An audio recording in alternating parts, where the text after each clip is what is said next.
नमस्कार, मैं हूं आशीष चित्रांशी और आप देख रहे हैं द न्यूज लॉन्चर। बिहार में तेजस्वी और राहुल को हराने वाले दो विलेन, दो खलनायक पकड़े गए हैं। हालांकि इन खलनायकों का नाम पहले से चर्चा में था और एक जो मुख्य खलनायक जिसे कहा जा रहा है बिहार में, उस खलनायक पर हमने एपिसोड भी किया था, नाम भी बताया। लेकिन तेजस्वी यादव उस खलनायक के मोह पास में इस कदर बंधे हुए थे कि उनको कुछ भी नजर नहीं आ रहा था, सच और गलत। अभी भी ये हम दावा नहीं कर सकते हैं कि तेजस्वी उसके चंगुल से निकल पाएंगे, लेकिन जो खबर है वो खबर बड़ी है। पूरा आईटी सेल फरार है राजद का। तेजस्वी ने सबको फायर कर दिया है और कोई भी नजर नहीं आ रहा। ये दो विलेन, इन दोनों की हम चर्चा करेंगे। इनके कांड जो जो चर्चाओं में है वो सब आपको बताएंगे। लेकिन ये दो विलेन सामने नहीं आ पाते। बाहर का आदमी, कार्यकर्ता, नेता इतनी हिम्मत नहीं जुटा पाता कि इन विलेन्स का, इन खलनायकों का नाम लिख पाए। ये हिम्मत किसने जुटाया? लालू यादव की अपनी बेटी ने। लालू यादव की बेटी ने। आज लालू परिवार के लिए बहुत बड़ा झटका है। अगर तेजस्वी यादव को यह गुमान हो कि नहीं सब चले जाएंगे, मैं अकेला कर लूंगा, तो आज भी लालू की छाया हटने के बाद तेजस्वी शून्य है। और अगर परिवार में ये बिखराव हो गया तो आप ये मान लीजिए कि तेजस्वी का सियासी करियर खत्म, खत्म, पूरी तरह शून्य। लालू यादव की बेटी, उस बेटी ने जिस बेटी को लेकर इस देश में सबसे ज्यादा पॉजिटिव खबरें लिखी गई, विपक्षी नेताओं ने भी जिसका नाम या जिसके खिलाफ बोलने से परहेज किया, रोहिणी आचार्य। रोहिणी आचार्य ने इस्तीफा दिया। ये खबर बहुत छोटी है कि पार्टी से इस्तीफा दिया। इससे बड़ी खबर यह है कि रोहिणी आचार्य ने लालू परिवार से अपना नाता तोड़ लिया। बेटे छोड़ देते हैं परिवार, ये अक्सर होता है, बेटियां नहीं छोड़ती हैं। जिस बेटी ने अपनी किडनी दे दी अपने पिता की जान बचाने के लिए, उस बेटी ने परिवार आखिर क्यों छोड़ा होगा? बस ये कल्पना कीजिए, और कल्पना में जो नहीं आपको दिखेगा वो हम आपको दिखाएंगे। जरा मनीष को ले आइए। मनीष आपको बिहार झारखंड के पत्रकार के रूप में नजर आते हैं, लेकिन उससे ज्यादा मैं आपको बता दूं, तेजस्वी और तेज प्रताप को बहुत करीब से देखा है मनीष ने। तेज प्रताप के साथ 4-6 महीना लगातार काम किया है तेज प्रताप यादव के साथ। राजद के जो सबसे प्रखर मुखर वक्ता है, वो बहुत करीब से उनके साथ वक्त गुजारा है, पत्रकारिता को लेकर के भी और राजनीतिक चर्चाओं को लेकर। तो वहां की स्थिति सब पहले की पता है। जब से साथ नहीं है, करीब से नहीं देख रहे हैं, उस वक्त की भी खबरें सब भीतर की आती रहती हैं। मैं आपको ट्वीट दिखाता हूं रोहिणी आचार्य का, उसके बाद चर्चा शुरू करेंगे। आई एम क्विटिंग पॉलिटिक्स, मैं राजनीति छोड़ रही हूं। And I am disowning my family, और मैं अपना परिवार छोड़ रही हूं, अपने परिवार से ताल्लुक, अपने परिवार से संबंध, अपने परिवार से नाता खत्म कर रही हूं। This is what Sanjay Yadav and Rameez had asked me to do. Sanjay Yadav और रमीज ने मुझे यही करने के लिए बोला था। And I am taking all the blames, और मैं सारी जिम्मेदारी, सारे आरोप, सारा कसूर अपने ऊपर लेती हूं। परिवार छोड़ती हूं, राजनीति छोड़ती हूं। दो नाम यहां पर हैं। पहला नाम संजय यादव, दूसरा नाम रमीज। पहले नाम से ही शुरू करेंगे, संजय यादव।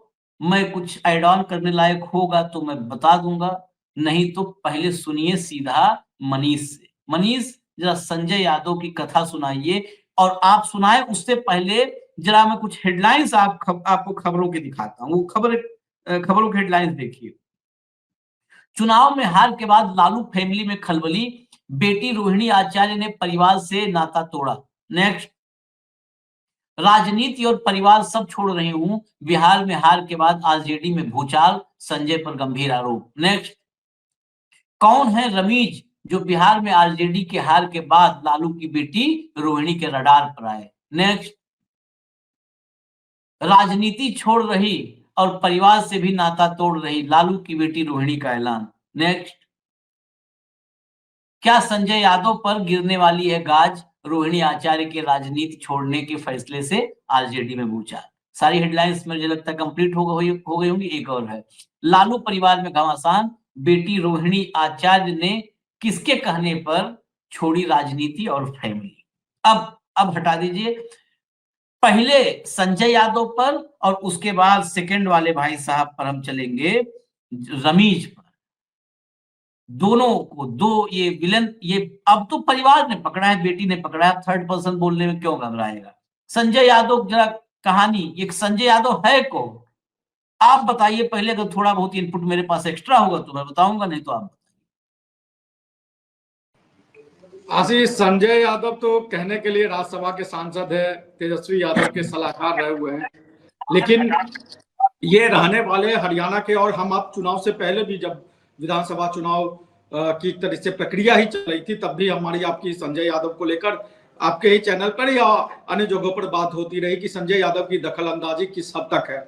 और संजय यादव के रुख को लेकर आरजेडी में शुरू से ही हम कह सकते हैं कि जिस तरीके का रवैया संजय यादव का रहा है, उस तरीके के सवाल उठते हैं, आरजेडी के अंदर ही उठते रहे। उनके जाति के ही लोगों ने, जिस जाति से आते हैं, यादव जाति से, उस जाति के लोगों ने ही कई बार आवाज उठाई कि बिहार के यादव को हरियाणा के यादव चलाएंगे क्या। तो हरियाणा के ये संजय यादव हरियाणा के रहने वाले हैं। बहुत गूगल पर अगर सर्च करेंगे लोग तो वो उनके बारे में सारा इंफॉर्मेशन मिल जाएगा। लेकिन संजय यादव अभी है कहाँ। चुनाव में हार होगी, इतनी बड़ी हार हो गई जिसकी कोई किसी ने कल्पना भी नहीं की थी। ये अलग बात है कि उसमें चुनाव आयोग की भी क्या मिली भगत थी, क्या हुआ नहीं हुआ वो तो आगे की बात है। लेकिन बहुत कुछ अच्छा आरजेडी में नहीं चल रहा था और या लालू परिवार में अच्छा नहीं चल रहा था। इसलिए हमने देखा था कि रोहिणी आचार्य ने इससे पहले भी एक ट्वीट किया था, चुनाव के दौरान भी तेज प्रताप यादव भी परिवार और पार्टी दोनों से अलग हो गए। संजय यादव एक तरीके से कहे तो उन्होंने पूरी तरीके से तेजस्वी यादव को हाईजैक कर लिया था, मनोवैज्ञानिक तरीके से या जिसमें करे। और संजय यादव को इस बार राज्यसभा सांसद बनना था। और मैं आपको थोड़ा सा पीछे ले जाऊंगा, जब मीसा भारती राज्यसभा सांसद बनी थी, अभी तो वर्तमान में वो लोकसभा के सांसद है, लेकिन जब मीसा भारती राज्यसभा सांसद बनी थी उस समय ही संजय यादव की महत्वाकांक्षा थी कि वो राज्यसभा सांसद, उनके एकमात्र। आप तेजस्वी यादव के, मतलब लालू यादव के बेटे के, जिनको भविष्य का मुख्यमंत्री माना जा रहा था आरजेडी की तरफ से, उसके आप राजनीतिक सलाहकार है। क्या ये ओहदा किसी के लिए कम होता है क्या। लेकिन उनकी महत्वाकांक्षा थी कि वो अपर सदन में जाए, राज्यसभा जाए। इस बार अशफाक करीम का टिकट काट के, चूंकि दो जगह सिटिंग सांसद थे, मनोज झा और दूसरा अशफाक करीम, तो मनोज झा को तो टिकट मिल गया क्योंकि वो उन्होंने आरजेडी को दूसरे तरीके से राष्ट्रीय फलक पर पहुंचाया। लेकिन अशफाक करीम का टिकट काट दिया गया और उनके जगह संजय यादव को राज्यसभा सांसद बनाया गया। तो आप उनसे उनकी महत्वाकांक्षाओं को समझ सकते हैं। और जब से ये पूरा एपिसोड हुआ है, मतलब जब शुक्रवार को 14 नवंबर को जब हार हुई, आरजेडी की ऐतिहासिक हार हुई, और उस हार के बाद से संजय यादव का कोई अता पता नहीं है। जिस तेजस्वी यादव के साथ वो साई की तरह रहते थे राबड़ी देवी की आवास में, उस आवास में अब तक 2 दिनों में, चुनाव हारने के बाद अब तक वो नहीं आए। और जो जिसकी रमीज की बात कर रहे थे, वो भी एक तरीके से तेजस्वी यादव के पूरे आईटी टीम वो उनके पास कमान था, पूरा आईटी टीम को संभाल लेते। संजय यादव ने क्या किया कि संजय यादव ने, अगर आप एक सीट बाय सीट अगर इस चीज का आकलन करेंगे कि कैसे तेजस्वी यादव ने ब्लंडर कर दिया, क्योंकि कई ऐसी जगह हुई जहां पर तेजस्वी यादव ने ब्लंडर किया, जैसे कि रितु जायसवाल का परिहार से टिकट काट दिया, ये ब्लंडर था। आप रितु जायसवाल को देख ले तो वो दूसरे नंबर पे परिहार सीट पे, आरजेडी के उम्मीदवार तीसरे नंबर पर रही हैं वो। तो ऐसे जगह पे गोविंदपुर से कामरान का जो वर्तमान में विधायक थे उनका टिकट काट दिया। कामरान को करीब 40,000 वोट मिले और वो 40,000 वोट अगर आरजेडी में जुड़ जाता तो आरजेडी उम्मीदवार वहां जीते हुए थे। मतलब इस हिसाब से अगर सीट बाय सीट आप अगर आकलन करेंगे तो आपको लगेगा कि कहां कहां ब्लंडर किया गया। आप सिटिंग विधायक का टिकट काट दे रहे हैं, आप जिसको कि जो आपकी मुखर प्रवक्ता है और एक जिसको उसको श्रेणी का भी दर्जा बिहार में लोग देते थे कि ऋतु जायसवाल तेजस्वी की श्रेणी है, इस तरह की बातें कही जाती। ऐसे लोगों को जो आपकी पार्टी के प्रति आपके प्रति समर्पित थी, ऐसे लोगों को दरकिनार कर दिया गया। और मैं 2020 में देखता हूं 2020 में आरजेडी की स्थिति क्या थी, तेजस्वी यादव की स्थिति क्या थी और किस तरीके से आशीष अगर हम चुनाव जिस दिन 2020 में चुनाव का परिणाम निकला था उस दिन कुछ सीटों पर जो हेरफेर हुआ वो किसी से छुपा हुआ नहीं, किस तरीके से कई सीटों पर हेरफेर करके तेजस्वी यादव सरकार बनाने से चूक गए। उस समय पूरे अगर हम कहें तो तेजस्वी यादव के पूरे सलाहकार की भूमिका में या तेजस्वी यादव के पूरे कैंपेन की भूमिका में कैंपेन को डिजाइन करने में सब चीजों में मनोज झा की भूमिका हुआ करती थी। आपको भी याद होगा मनोज झा तेजस्वी यादव के साथ कार्यक्रम में भी रहते थे, रैलियों में भी जाते थे, हेलीकॉप्टर में भी जाते थे। आज इस बार जैसे संजय यादव दिखे हैं, पिछली बार मनोज झा दिखते थे। वो स्थिति वहां तक उनको ले आया, मतलब मनोज झा के सलाहकार रहते हुए तेजस्वी यादव ने वो मुकाम उस समय हासिल किया। मुख्यमंत्री बने से रह गए वो अलग बात है, लेकिन मुख्यमंत्री ना होकर भी वो सबसे बड़ी पार्टी बने, आज तीसरे नंबर की पार्टी बन गए। जिस उनको और चिराग पासवान को के बीच का अंतर देखा जाए तो सिर्फ 6 सीटों का अंतर नंबर की पार्टी नहीं मनीष, सिर्फ इतना नहीं है कि तीसरे नंबर की पार्टी हो गए, राजनीतिक जो एक होता ना अपना अस्तित्व ही खो बैठे। प्रासंगिकता, अस्तित्व से भी बेहतर शब्द होगा प्रासंगिकता, प्रासंगिकता खो बैठे। वो किसी के साथ किसी को लेकर सरकार बनाने की स्थिति में होते थे, कम सीट हो ज्यादा सीट हो। जैसे नीतीश अब बेबस हो चुके हैं 85 सीट लेके, वैसे ही ये तो 25 ही सीट है, तो इनके पास तो गिनाने के लिए भी कुछ नहीं है। अब ये भी नीतीश और तेजस्वी मिल भी जाएंगे तो क्या करेंगे आशीष? अब कुछ नहीं कर सकते। वही मैं कह रहा हूं, ये दोनों का पूरा राजनीतिक ताकत खत्म कर दिया। ज्ञानेश, मोदी, शाह, उन्होंने क्या किया वो अलग विषय है, उस पर हम 12 महीने चर्चा करते हैं। लेकिन ये संजय यादव, रमीज अगर रेडी हो तो रमीज के फोटो दिखा दीजिए, जरा फोटो दिखा दीजिए, फिर रमीज पे आता हूं। ये है रमीज, ये रमीज, ये बेसिकली क्रिकेट वाले दोस्तों ने कर दिया सत्यानाश, उन्होंने ही क्लीन बोल्ड कर दिया। ये क्रिकेट का दूसरे एक और फोटो वो भी दिखा दीजिए, राहुल गांधी के साथ भी है। ये हल्के नहीं है, ये लोगों को जो है संबंध पूरा मेंटेन है।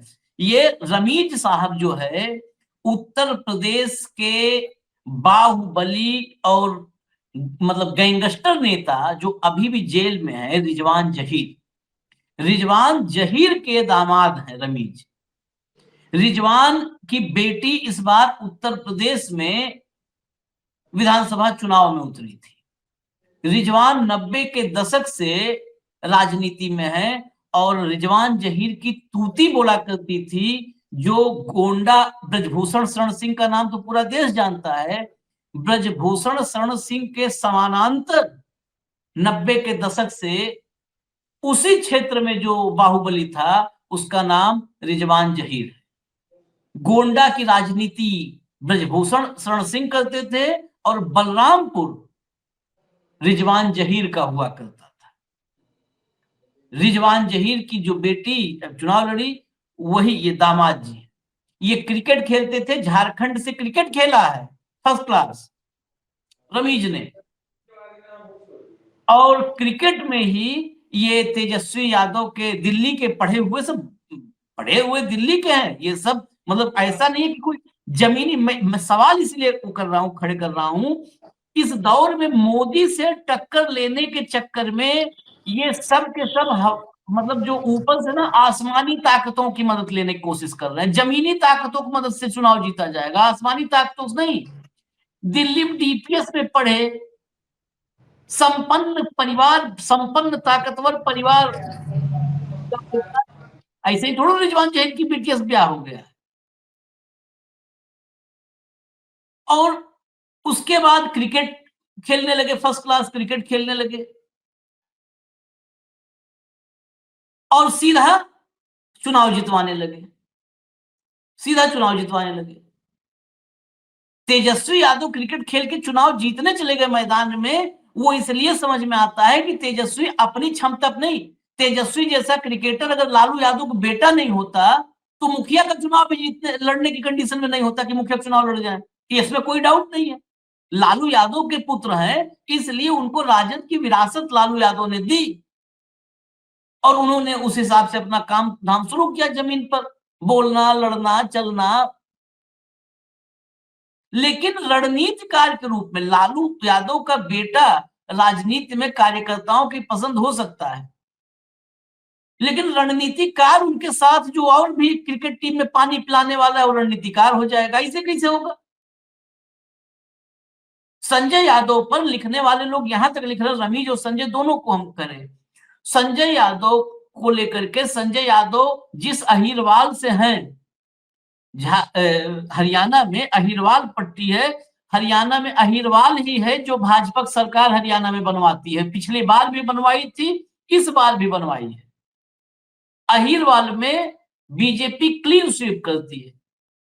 भूल जाइए, उत्तर प्रदेश का अहिर यादव, जो हमारे दर्शक होंगे वह भी इस बात को समझेंगे, उत्तर प्रदेश का अहिर और बिहार का अहिर, ये दो घोर सेकुलर मैं जिनको मानता हूं कि इन दोनों राज्यों के जो यादव हैं वो बिल्कुल सेकुलर हैं, लेकिन हरियाणा का अहिर, मध्य प्रदेश का अहिर, उत्तर प्रदेश और बिहार के अहिर से बिल्कुल अपोजिट है। इसीलिए मैं कई बार कहता हूं कि राजनीति को समझने के लिए राजनीति को समाजशास्त्र से भी डिराइव किया जाता है। आपको पॉलिटिक्स समझनी हो तो आपको सोशियो इकोनॉमिक फैक्टर्स समझने होंगे समाज के अलग अलग भौगोलिक क्षेत्रों के। घनघोर भाजपाई राव इंद्रजीत जब कांग्रेस में हुआ करते थे तो अहिरवाल का मतदाता था कांग्रेस के साथ, लेकिन अब पिछले 10-12 सालों में उसका घनघोर भगवाकरण हो चुका है। वहीं से आते हैं संजय यादव, वहां के कांग्रेस के लीडर हैं, बहुत सीनियर लीडर हैं, कैप्टन अजय सिंह यादव, कैप्टन अजय यादव बहुत बड़े लीडर हरियाणा के कांग्रेस के, उनके बेटे से लालू यादव की बेटी की शादी हुई। तेजस्वी यादव के बहनोई हैं कैप्टन अजय यादव के बेटे चिरंजीव राव। चिरंजीव राव हरियाणा कांग्रेस के अध्यक्ष बनने के भी कतार में थे, क्योंकि उस कतार में उनका नाम युवा के रूप में था, लेकिन राव नरेंद्र को, क्योंकि कांग्रेस में स्लीपर सेल्स की संख्या बहुत भयंकर है, राव नरेंद्र जिसके वीडियोज प्रदेश अध्यक्ष बनाए जाने के 5 मिनट में वीडियोज घूम गए, वो जब घूस लेने और करप्शन का वीडियो रिकॉर्ड हुआ था, स्टिंग ऑपरेशन में फंसा था, उसको प्रदेश अध्यक्ष बनवाया। उसकी जगह ये लालू यादव के दामाद का नाम था कांग्रेस का प्रदेश अध्यक्ष के रूप में पहला नाम। चिरंजीव राव जिसके पिता लगातार चुनाव जीतते रहे, चिरंजीव राव इस बार चुनाव हार गए। बहुत सारे राजद के समर्थक जो सेकुलर लोग हैं वो भी कह रहे हैं कि ये जो संजय यादव है, इसी ने लालू यादव के दामाद को हरियाणा में निपटवाया। हरियाणा के उसी इलाके के लोग हैं जो, जब बिहार में इतनी बड़ी रणनीति बना सकता है, जो चाणक्य हरियाणा थोड़ा वो तो होगा अपने घर में, कि पड़ोसी घर में ब्याह करवाओगे, अपने घर में सीटी भी नहीं बजा पाओगे, शहनाई भी नहीं बजा पाओगे। या हरियाणा में लालू यादव के दामाद को जो है तेजस्वी के बहनोई को हरवा दिया, लोगों का कहना है। और वहां क्या हुआ? मीसा, आप देखिए चुनाव में सार्वजनिक रूप से बयान देते समय मीसा भारती ने भी कहा तेजस्वी मुख्यमंत्री बनेंगे, रोहिणी ने भी कहा, रोहिणी के सामने जब भी माइक लगा रोहिणी ने भी कहा तेजस्वी मुख्यमंत्री बनेंगे। लेकिन तेजस्वी को लालू यादव, राबड़ी देवी, मीसा भारती, रोहिणी आचार्य सबसे अलग कर दिया है संजय यादव। अगर मैं गलत हूं, क्योंकि मैं कहा था कि फिर मैं बताऊंगा। आशीष यही नहीं किया, लालू यादव की जो सक्रियता है, जो आरजेडी में सक्रियता है, लालू यादव शारीरिक रूप से इतने लाचार नहीं हुए हैं कि वो पूरी तरीके से निष्क्रिय हो जाए। हाँ। लालू यादव की जो आरजेडी में सक्रियता धीरे धीरे कम होती गई या कम हो गई या खत्म होने के कगार पे आ गई, भले वो राष्ट्रीय अध्यक्ष हो, तो उसके पीछे संजय यादव ही उसके मास्टरमाइंड है। और जो टिकटों का वितरण हुआ है उसके पूरे मास्टरमाइंड संजय यादव है। और जब से ये पूरा एपिसोड हुआ है तब से माना जा रहा है कि संजय यादव चूंकि पटना में दिख नहीं रहे कहीं, तो लोग ये मान रख के चल रहे हैं कि जो हरियाणा में जो उनका मॉल नया खुला है, जिस मॉल पर ईडी की भी नजर थी और जिसके बारे में चर्चाएं हुई थी कि वो तेजस्वी यादव का मॉल है, लेकिन माना जा रहा है कि वो संजय यादव ही उसके सबको करता रहता है। और जो ये पूरा एपिसोड हुआ है अपने आप को बचाने के लिए, उसी मॉल के एपिसोड में अपने आप को बचाने के लिए हुआ है। तो लोग कह रहे हैं कि अब संजय यादव अपना मॉल जो है वो चलाने और बचाने चले गए। लेकिन इतना होने के बावजूद भी मैं ये कह रहा हूं, जो हमारे सोर्स है वो बता रहे हैं कि संजय यादव के पर जरूर कतर दिए गए, लेकिन संजय यादव पूरी तरीके से आरजेडी में या लालू परिवार में पूरी तरीके से समाप्त नहीं हुए हैं, वो घास की तरह। मैं करेक्ट कर दूं, लालू परिवार नहीं, तेजस्वी परिवार। लालू परिवार तो खत्म ही कर दिया संजय यादव ने। बताइए, लालू परिवार वो भी गिनवाते थे कि हमारे क्रिकेट टीम हमने पैदा किया है। जब लालू यादव जवानी के दिनों में जब होता था, पत्रकार पूछते थे क्या कहते थे, क्रिकेट टीम पैदा कर दिया, क्रिकेट टीम बना दूंगा। अरे क्रिकेट टीम में ऐसा एक प्लेयर की बाहर से एंट्री करवाए कि कोई एक दूसरे का बैट और एक दूसरे का स्टंप और गेंदा लेके भाग जा रहे हैं सब। लालू यादव को निष्क्रिय करने के पीछे की भी एक वजह है मनीष, मैं अब बताता हूं आपको। संजय यादव ने तेजस्वी यादव को यह समझाया कि लालू यादव भी अगर एक्टिव रहेंगे तो जीत का श्रेय कभी आपको नहीं मिलेगा। तुम्हें लालू यादव के छाया से बाहर निकल करके सिर्फ तेजस्वी बनना है, मतलब लालू की विरासत वाला तेजस्वी नहीं, अपने दम पर सेल्फ मेड तेजस्वी बनना है। इसलिए लालू यादव को घर बैठना पड़ेगा। लालू यादव को मेन स्ट्रीम मीडिया में या यूट्यूब वाले पत्रकार हो या जो भी हो, लालू यादव ऐसा नहीं है कि बोल नहीं सकते हैं। उनको आशीष, आपको आप अपने दर्शकों को एक बात मैं बता दूं कि एक रीजनल चैनल जो राष्ट्रीय चैनल भी है, उस चैनल का नाम मैं नहीं लूंगा, जो रीजनल चैनल भी है बिहार में और राष्ट्रीय चैनल भी है, हाँ। उस चैनल के एक पत्रकार को, उस चैनल के रिपोर्टर को लालू यादव ने इंटरव्यू दे दिया था चुनाव से पहले, ठीक है, हाँ। और मैं पटना में था, वो जो रिपोर्टर है वो मेरा करीबी है, हाँ। उसने लालू यादव ने मेरे ख्याल से 8-10 मिनट तक का इंटरव्यू गाड़ी में बैठे बैठे, मतलब वो सड़क पे खड़े हैं, लालू यादव गाड़ी में बैठे बैठे दे दिया था। और वो इंटरव्यू जब टेलीकास्ट हुआ तो फटकार लगी, लालू के सिक्योरिटी में जो लोग थे, उनके अगल बगल जो लोग थे, उन्होंने फटकार लगाया कि लालू यादव ने मीडिया में कैसे बाइट दे दिया, आगे से किसी चैनल को नहीं देने देना है। आप सोच लीजिए, लालू यादव का इंटरव्यू 8 मिनट का चल गया, उसके लिए लगा दी कि लालू यादव का बयान कैसे चल दिया। आप समझिए कि संजय यादव किस तरीके से मतलब डिक्टेट कर रहे थे। आपने तो एग्जाम्पल दे दिया, इससे बेहतर क्या होगा कि मैंने जो कहा था आपने एग्जाम्पल से प्रूव कर दिया। लालू यादव को पूरे एक प्लान के तहत, उसको मैं षड्यंत्र ही कहूंगा ऐसे लोगों का, जिसके तहत दूर रखा गया कि वो मीडिया पर ना आए, कैमरे पर ना आए, बोले ना। और तेजस्वी को प्लान और कुछ था, देखिए पीछे का प्लान और कुछ था कि लालू अगर नहीं आएंगे तो पार्टी कमजोर होगी ही होगी। लेकिन तेजस्वी को क्या समझाया कि लालू, तेजस्वी को, भाई तेजस्वी को भी समझाना है कि तेजस्वी कहिए ना कहीं नहीं, पिताजी कहीं नहीं रहेंगे। तेजस्वी को यह समझा दिया कि लालू यादव की छाया से अलग अगर ब्रांड तेजस्वी बनाना है तो फिर ऐसा करना पड़ेगा। तेजस्वी यादव भी ब्रांड तेजस्वी बनाने लगे। तेजस्वी यादव, ये हालत है। आप बताओ, मैं आज संजय यादव पर हम कई बार चर्चा की, रमीज की कुंडली तो मैं आज अब निकाला जब ये पता चला कि एक और भी कलाकार आदमी है भाई, तब इनकी कुंडली निकाले कि बताइए ये टीम रिजवान जहीर, अभी मैंने जो राहुल के साथ फोटो भेजा है वो टीम रिजवान जहीर की फोटो है। ये टीम रिजवान जहीर नाम से जैसे होता ना कि टीम तेजस्वी, टीम रिजवान जहीर करके सोशल मीडिया के जो हैंडल्स बनते हैं, टीम रिजवान जहीर में वो फोटो डला हुआ है। आप सोचिए, मतलब दिल्ली में पैदा हो, दिल्ली में क्रिकेट खेलो, दिल्ली में पढ़ाई लिखाई करो, चल के बिहार की रणनीति बनाओ। बिहार समझना या उत्तर प्रदेश की का पूर्वांचल समझना। भाई पश्चिम ये है कि पश्चिम बिहार से लगा हुआ है, कल्चरल भी उसका टच वही है, सामाजिक रूप से कुछ वही ताना बाना ढांचा दिखता है पश्चिमी उत्तर प्रदेश का या हरियाणा का, दिल्ली से लगा हुआ। पूर्वांचल और बिहार, दिल्ली जिंदगी गुजार दी दिल्ली में है? और जाकर के वहां पे गांव समझ जाओगे, वहां चट्टी चौराहा समझ जाओगे, रणनीति बनाओगे कागज में। एक बात मैं फिर कहता हूं, रणनीति बनाने वाले एक तो चाणक्य जितने हैं ना, कि चाणक्य सब पार्टी का नाश कर देंगे।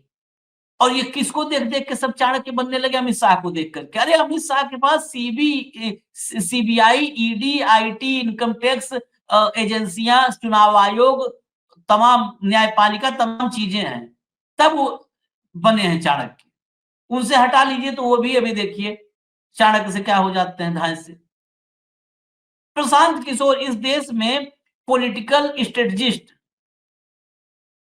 कौन, किसके वजह से लोगों ने जानना शुरू किया? पहले नाम आया था, उसके पहले लोग कहते थे कि अच्छी रणनीति, जो नाम आया वो प्रशांत किशोर का नाम आया। यही है ना मनीष? इस देश में मोदी को प्रधानमंत्री बनाने का श्रेय किसने लिया? प्रशांत किशोर ने मोदी प्रधानमंत्री बना दिया, स्टालिन को मुख्यमंत्री बना दिया, ममता बनर्जी को मुख्यमंत्री बना दिया, केजरीवाल को मुख्यमंत्री बना दिया। इतना बड़ा रणनीतिकार, यही तो उसने भाई पैसा भी, इतना पैसा कहा ना कि मैं पैसा इतना पाता हूं, इतना लेता हूं लोगों से फीस, तब खर्च कर रहा हूं। इतना बड़ा रणनीतिकार जिसने आधा दर्जन मुख्यमंत्री और एक ऐसा प्रधानमंत्री बना दिया जिसको कोई हटा ही नहीं सकता है। आशीष, संजय यादव जब तक राज्यसभा सांसद नहीं बने थे तब तक आप मीडिया में उनके कितने बयान देखते थे? अरे पहचानते नहीं थे हम तब तक इसको, कभी नहीं।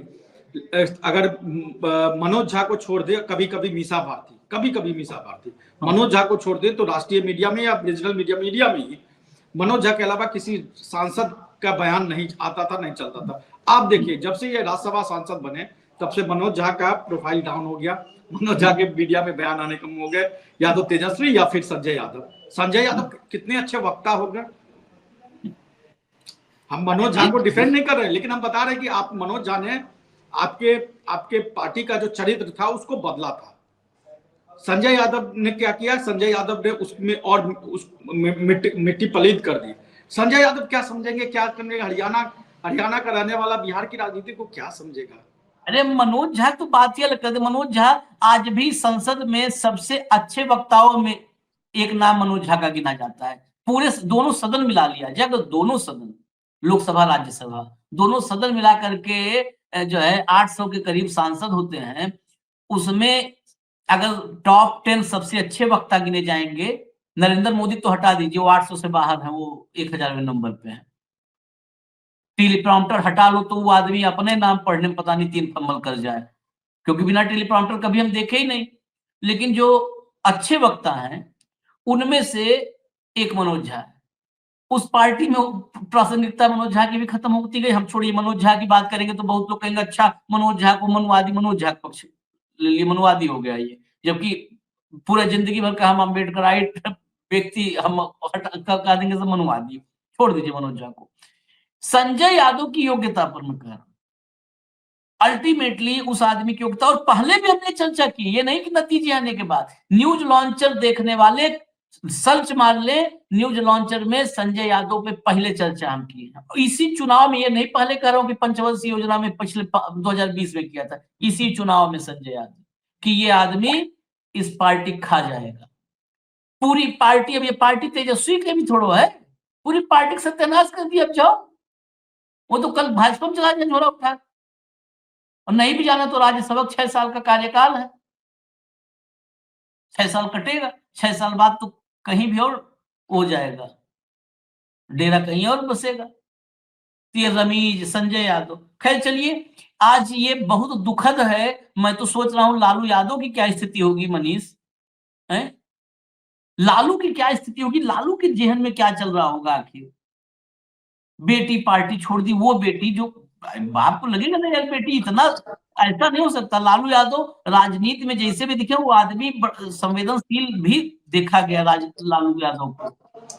देखिए आशीष, आशीष, मेरे पास जो जानकारी है उसके हिसाब से डैमेज कंट्रोल करने की पूरी कोशिश की जा रही है। जब से ये रोहिणी आचार्य का ट्वीट आया है उसके बाद से डैमेज कंट्रोल करने की पूरी तौर पे कोशिश की जा रही है। और चुनाव परिणाम आया तो उसके बाद आपको जानकारी होगा कि लालू यादव जो है वो 14 नवंबर की शाम को मरीन ड्राइव घूमने के लिए निकल गया। और लालू यादव जब टेंशन में होते तो माना जाता है कि वो अपने आप को रिलैक्स करने के लिए वहां जाते हैं।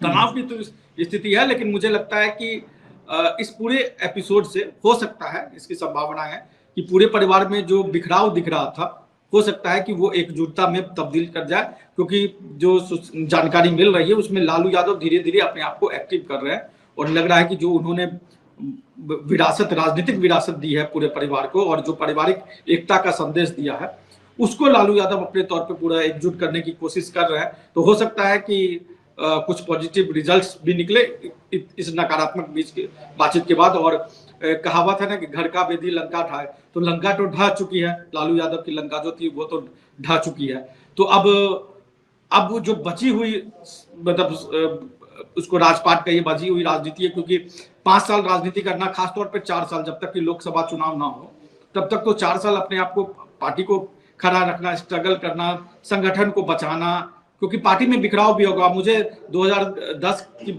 स्थिति याद आती है, आशीष आपको भी याद होगा कि कैसे उस समय भी लालू यादव आरजेडी को इतनी कम सीटें आई थी तो पार्टी में बिखराव हो गया था। यही सम्राट चौधरी, अब सम्राट चौधरी, जावेद इकबाल अंसारी, इस तरह के कई नेता आरजेडी छोड़ के जेडीयू में चले गए थे। तो मुझे इस बात पर पूरी मुझे संभावना जगती है कि हो सकता है कि आने वाले उस समय में आरजेडी में एक बिखराव दिखे, क्योंकि आप जब सत्ता में नहीं होते तो आप कमजोर होते हैं, तो वो बिखराव भी हो सकता है। और ये चीज होगा, जो बीजेपी की राजनीति है उसमें ये चीज होगा आरजेडी को पूरी तौर पे, क्योंकि नीतीश कुमार का तो ये आखिरी, आप सबको पता है कि आखिरी कार्यकाल है। तो नीतीश कुमार का कार्यकाल खत्म, लालू परिवार को आधा डेड कर ही दिया, बचा कुचा जो है खत्म कर दो, कोई रहेगा न रहे, कोई कंपटीटर ही नहीं रहेगा, कोई राजनीतिक लड़ाई लड़ने वाला ही नहीं रहेगा। तो ये बीजेपी अपने प्लानिंग में ये कर रही है। और क्या संजय यादव उस बीजेपी के उस प्लानिंग का हिस्सा थे? क्योंकि ये नहीं भूलना चाहिए कि संजय यादव के खिलाफ भी, संजय यादव के मॉल पर भी ईडी की कार्रवाई हुई थी, ऐसी चर्चाएं हुई थी, हालांकि संजय यादव ने इसको इनकार किया था। जहां ईडी पहुंच जाए वहीं संदेह पैदा हो जाता है कि वो ईडी जिसके घर पहुंची है वो बीजेपी के साथ मिला है या नहीं मिला है, ये संदेह पैदा हो जाता है। रही बात 2010 वाली स्थिति की, मुझे संदेह है अब इस बात पर, इसलिए संदेह है क्योंकि 2010 में लालू बिल्कुल फिट थे। लालू यादव बिल्कुल फिट होते तो आज भी जो है वो राजद को फिर खड़ा कर देते। तेजस्वी में वो क्षमता है कि नहीं है? अगर क्षमता होती तो लालू यादव दशकों की राजनीति में कोई संजय यादव नहीं चिपकने दिए। ये शुरुआत में एक संजय यादव जैसा घून इनको चाल गया तो तेजस्वी की राजनीतिक क्षमता पर ये बहुत बड़ा डेंट है और बहुत बड़ा प्रश्न चिन्ह है कि तेजस्वी की राजनीतिक क्षमता, राजनीतिक समझ कितनी विकसित हुई है। परिवार एक करने की बात रही, अगर मुझसे पूछा जाए तो रोहिणी आचार्य या मीसा भारती या जो भी लोग परिवार से दूरी बना रहे हैं, नाराज हैं, उनको एक ही शर्त में परिवार में फिर एक होना चाहिए कि परिवार के भीतर मौजूद जितने विलन, गद्दार, खलनायक हैं वो बहुत दूर कर दिए जाए, निकाल दिए जाए, नहीं तो आज फिर आएंगे, कल फिर बेइज्जत होके जाएंगे, यही होगा। खैर चलिए, ये जब नतीजे, मतलब ये नतीजे अगर अच्छे आए होते तो इसी में संजय यादव जैसे लोग खप जाते और फिर चलते रहते, लेकिन इन नतीजे आए, हो सकता है इसीलिए आए हो। अब ये कहना भी बहुत छोटी बात। हाँ, एक बात मनीष ने कहा कि लंका, तो लालू की लंका नहीं है, लंका तो दूसरी तरफ बन रही है, वो 11 साल से बन रही है, सोने की लंका है, एक एक दफ्तर करोड़ों का है। ये तो ये कह लीजिए कि लालू का घरौदा टूट गया, घरौदा टूट गया, लंका तो अभी निर्माण जारी है, लंका का निर्माण जारी है, कार्य प्रगति पर है। अब देखते हैं उस लंका का दहन करने के लिए कब बजरंगबली अवतरित होते हैं। इजाजत दीजिए हमें। धन्यवाद मनीष, बहुत बहुत धन्यवाद। नमस्कार।